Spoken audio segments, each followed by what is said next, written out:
Hi, I'm Dr. B from the Behavior Bootcamp. Has anyone ever had that experience where you're working with someone and, oh my gosh, they bite you or they jump out to bite you? So what are some things that we can do to help when somebody wants to bite? Well, the biggest thing that we say, and we often talk with our staff about this, is if you're working with someone who bites, the best material to wear is either corduroy or jean.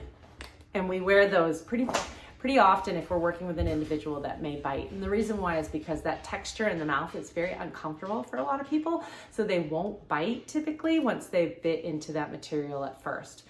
The other thing I want to say is that my reaction, screaming, and usually what I do is I go, ah! And I fling the person off of me when I'm getting bit, which is the worst reaction of all to have because it just reinforces the behavior. Having such a big reaction, so much feedback like that is just, it's almost humorous to the other person. So even though it's not meant to be reinforcing, it ends up being a reinforcing behavior that I'm doing.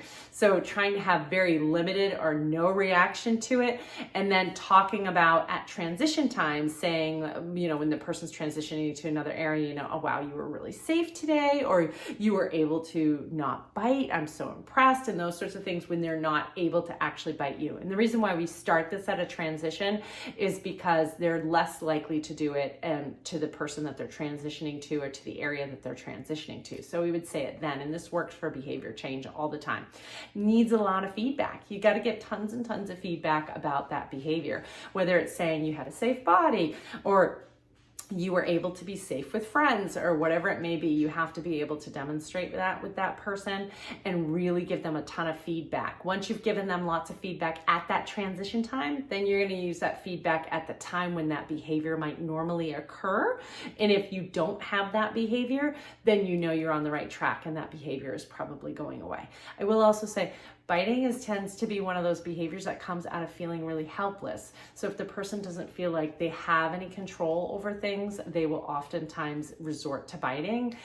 It also is oftentimes an indication of needing more proprioceptive feedback. So it could be possibly have the person move items around or rearrange the furniture or fill water bottles or do any of those sort of push, pull, lift sorts of activities prior to an activity that might be one that might engage more biting.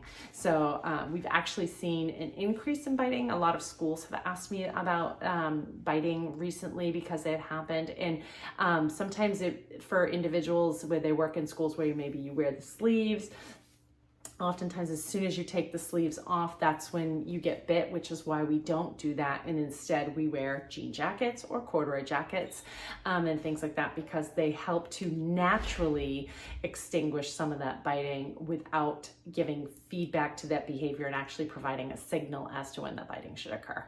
So let me know if you have more comments or questions or things to add to that, or if you found a great way to keep someone from biting. Join us for more tips and strategies at www.thebehaviorbootcamp.com.